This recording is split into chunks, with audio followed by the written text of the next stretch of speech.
My fiancée texted her friends, "He's a placeholder until I find someone worthy." I saw it. I said nothing. Then I let her plan the entire $120K wedding before canceling the venue payment 48 hours before. Her frantic call to 300 guests explaining why there's no wedding. Original post: I, 31 male, discovered the text 3 months before our wedding.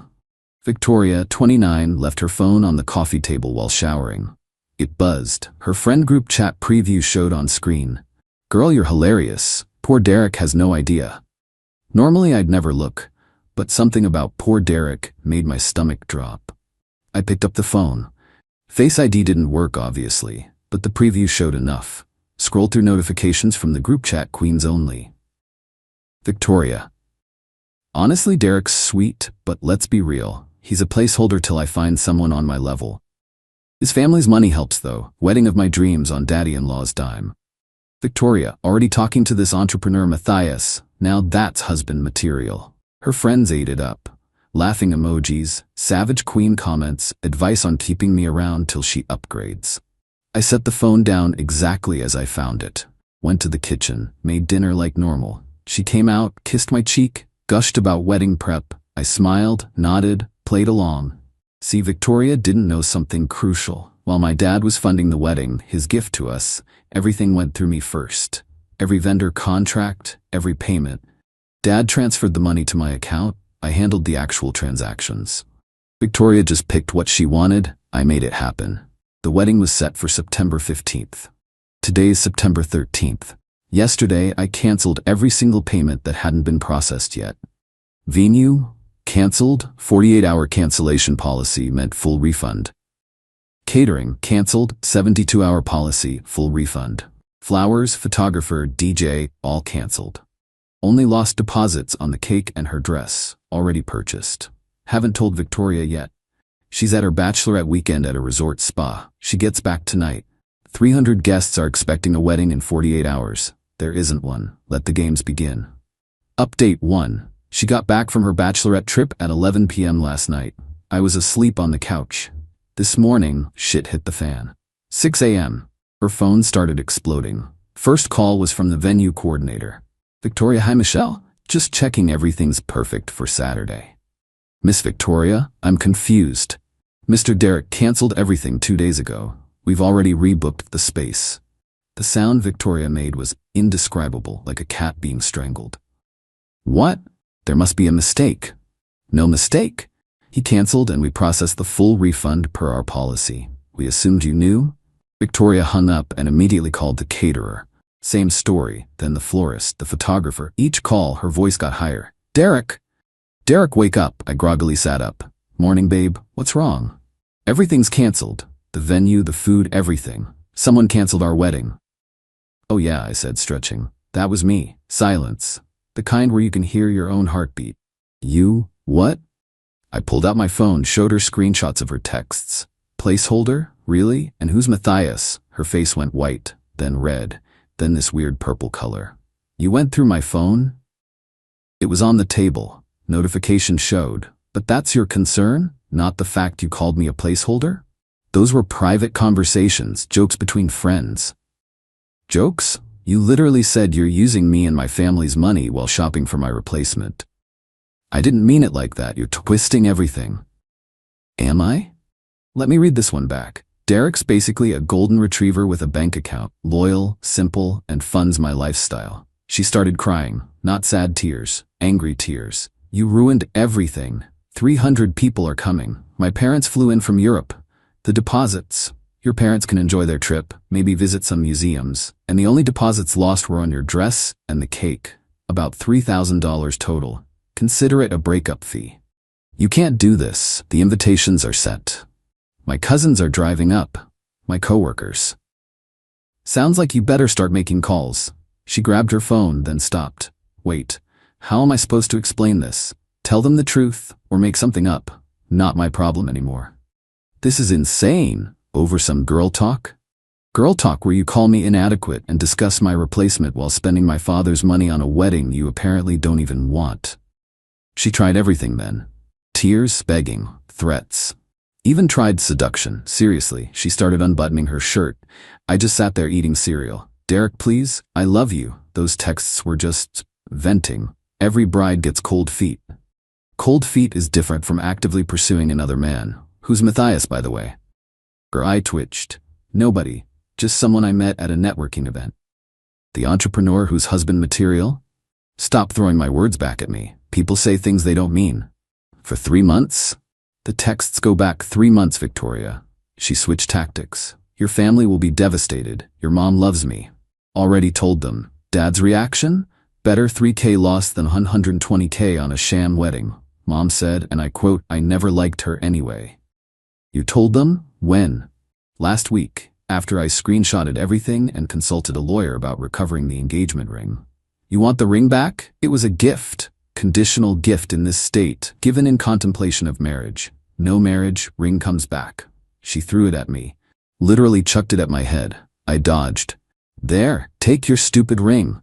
You're pathetic. This is exactly why you were just a placeholder. There it is. The truth. Finally, she started calling everyone then. Her mom, her sister, her bridesmaids. Each call was dramatic.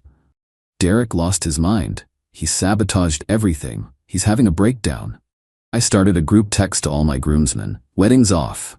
Victoria's been cheating emotionally and planning to leave me after the wedding. Beers at my place instead on Saturday? They all responded with variations of, thank God, bro, and never liked her. The best part? While she was melting down, her friend Jade from the group chat accidentally revealed something golden. Jade. Girl, this is crazy. What about Matthias? Wasn't he gonna be your date to the reception after Derek left early? Victoria. Jade, shut up. Me. Wait, what? Victoria hung up on Jade. You were planning to bring another man to our wedding? No, she's confused.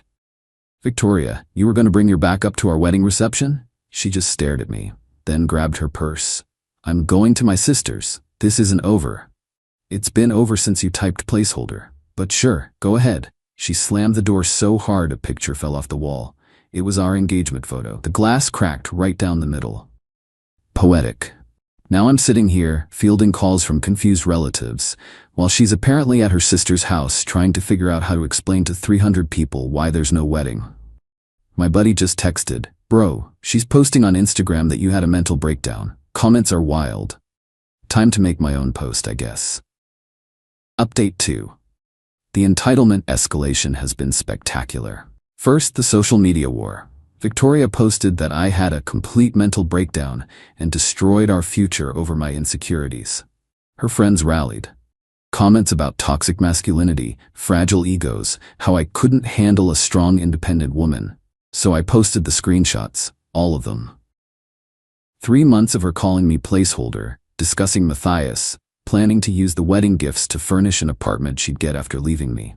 Even the part where she calculated how long she'd need to stay married to keep the gifts without looking too obvious. The comments flipped immediately. Her sister Monica called me screaming about airing private business. I reminded her that Victoria started the public narrative. Can't complain when truth enters the chat. But the real entitlement started with the financial demands. Day 2 after cancellation. Legal threat arrives via email. Victoria's apparently hired some attorney, demanding $42,000 for emotional distress, $8,000 for lost wages from dealing with the cancellation, full wedding costs she claims she contributed nothing, the ring back after she threw it at me, half the value of gifts we'd already received. My lawyer, my cousin Anthony, who does this stuff for real, laughed so hard he choked on his coffee. Sent back, screenshots of all texts, proof of her discussing Matthias as her real future, bank statements showing she contributed $0 to wedding, photos of the ring she threw. I filmed her throwing it, actually. State law on conditional gifts. Then came the family assault. Her dad, Roberto, called me. This man's a real estate broker who thinks he's some sort of mogul because he owns 3 rental properties. Roberto, Derek, let's be men about this. You embarrassed my princess. Make this right. Me. Your princess called me a placeholder while spending my family's money. All women say things. You young men are too sensitive. Did all women also plan to bring another man to their wedding? That's nonsense. Check her texts with someone named Matthias. Long pause. Look, whatever happened, you've caused massive embarrassment. The family flew in from Italy. So take them sightseeing. I'm offering you a chance to fix this. Reinstate the wedding. With a woman who's actively pursuing another man? Pass. Then you'll reimburse us for the flights and hotels. No. I'll sue. For what? I didn't force you to book flights. You're making a powerful enemy, son. I'm really not. He hung up. 20 minutes later, Victoria's mom called crying about how I've ruined her baby's life and demanding I at least pay for a smaller ceremony so they can save face. The friend group went nuclear. These women created a whole Instagram page called Derek the Narcissist, where they posted edited screenshots trying to make me look abusive. Problem? They're idiots. The metadata showed the edits. I reported it, got it taken down in 6 hours. Then came the Matthias revelation. My friend Paul works at the same co-working space as this entrepreneur god Matthias. Turns out, he's married. His company is a failed crypto startup. He's been stringing Victoria along for months with zero intention of leaving his wife. His actual wife is pregnant. I didn't even need to expose this. Victoria found out herself when she ran to him for comfort, and his wife answered his phone. The meltdown texts were incredible. You ruined my life. Matthias was married. This is your fault. If you hadn't canceled the wedding, I wouldn't have needed him. You're evil. I'm gonna be alone forever. My parents hate me now. I responded once.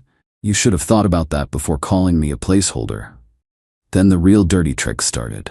She called my employer claiming I was mentally unstable and having a breakdown. Fortunately, my boss knows me well. I showed him everything. He actually said, "Dodged a bullet, man." She tried to break into my apartment while I was at work. Building security caught her. She told them she lived there. She didn't, never officially moved in. They called me. I said I didn't know her. She got banned from the building. She contacted my ex from college via Facebook, trying to get dirt on me. My ex sent me the screenshots and said, "This girl's psycho. You okay?" We actually had a good laugh about it. The peak entitlement came yesterday. Wedding day. I'm at home with my boys. We're playing poker, drinking beer, having a great time. Doorbell rings at 2 p.m. It's Victoria in her wedding dress, full makeup, holding a bouquet. What the hell? Derek, it's our wedding day. I'm here. Let's go get married. Are you insane? I know you're hurt, but this is bigger than us. 300 people are expecting a wedding. Victoria, there's no venue. We can go to City Hall. No. You owe me this. I'm standing here in my dress. I'm humiliated. You humiliated yourself when you called me a placeholder. Stop saying that word. She literally stamped her foot, in a wedding dress, on my doorstep. Victoria, go home. Not until you marry me. You can divorce me tomorrow, but I need to get married today. Why? Long pause.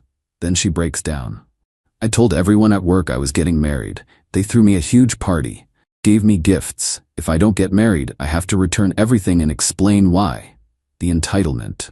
She wanted to marry me just to save face at work, with full intention of immediate divorce. No. I'll sign a prenup. I'll sign anything. Victoria, you need to leave. I'm not moving until you agree. I closed the door. She sat on my doorstep in her wedding dress for 3 hours. My neighbors took pictures. Someone called the cops thinking she was having a mental episode. When they asked her to leave, she told them I was holding her belongings hostage. The cops knocked. I showed them she'd never lived here, had no belongings here, and was my ex who wouldn't leave. They made her go.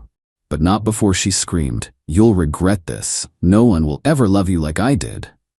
My buddy Tyler yelled back, "That's the point." Final update. It's been 3 weeks since the non-wedding. The fallout has been educational. Victoria's work situation imploded. See, she'd been telling everyone she was marrying into money, apparently promised several co-workers jobs at my dad's company. He owns a construction business. When no wedding happened and she had to return gifts, questions started. Someone found my social media post with the screenshots. HR got involved when they realized she'd been lying about basically everything. She wasn't fired, but got demoted from her sales manager position to regular sales. The humiliation was apparently unbearable. She quit. Matthias' situation got worse. His wife didn't just find out about Victoria, she found out about 3 other women. She's divorcing him and taking him for everything. He tried calling me actually, wanting to commiserate about crazy women. I told him to lose my number. Roberto's threats came to nothing. Turns out when he consulted a real lawyer, not his golf buddy who knows law, he was told he had 0 case. They still lost about $4,000 on flights and hotels. He sent me a long email about honor and family that I deleted without reading. Victoria's friend group turned on each other. Jade felt guilty and sent me more screenshots showing Victoria had been planning this for over a year. Before we even got engaged, she'd literally accepted my proposal knowing I was temporary. The other friends turned on Jade for betraying the sisterhood. Their group chat imploded. 2 of them reached out to apologize to me, saying they didn't know how serious it was. My dad was my hero through this. When Roberto tried to badmouth me at their mutual country club, Dad stood up in the middle of the dining room and announced, "My son dodged a bullet. Your daughter is a gold digger who got caught. The wedding money I saved will fund his new business instead." About that, yeah, I used the would-be wedding money to finally start my own consulting firm. Something I'd put off because Victoria always said it was too risky and I should stick to my corporate job. Turns out she just wanted the steady paycheck. The ring? Sold it. Used the money for a trip to Japan I'd always wanted to take but Victoria said was boring. Had the time of my life. Posted photos of me actually happy. She commented, "Must be nice spending our wedding money on yourself." I replied, "My wedding money? There's no hour anymore." She deleted her comment. Last I heard through the grapevine, she moved back with her parents, working retail at a department store, telling people I ruined her life over a misunderstanding, started a blog about surviving narcissistic abuse that has 12 followers. Still single. Shocker. Calling yourself too good for everyone doesn't attract partners. The most satisfying moment came last week. Ran into her aunt at a coffee shop. She said, "You know, we all saw it. How she treated you. We're glad you stood up for yourself. Roberto and Patricia needed to see who their daughter really is." I'm doing good. Business is growing. Dating someone new. Very casually, taking it slow. She actually knows the whole story. Found it refreshing that I didn't just take disrespect. The wedding venue? They sent me a thank you card. Apparently, the couple who took our spot had been waiting for a cancellation at that location for 2 years. They had their dream wedding because I canceled mine. Funny how that works. My disaster became someone else's fairy tale. Victoria sent one last text yesterday. "I know you hate me, but I want you to know you taught me a valuable lesson about honesty and respect. I'm working on myself." I didn't respond. Some bridges, once burned, don't need rebuilding. The best revenge wasn't the canceled wedding or the public humiliation or her job loss. It was simply refusing to be anyone's placeholder. It was choosing self-respect over saving face. It was 300 people learning exactly who Victoria really was, not through my words, but through her own. Thanks to everyone who reached out with support. To the guys going through similar situations, trust your gut. When someone shows you who they are, believe them the first time. Don't wait for 3 months of screenshots like I did. And if you're someone's placeholder, make room for someone who sees you as the destination. Peace out. P.S. The cake was delicious. My boys and I ate it during our poker game, worth every penny of that lost deposit.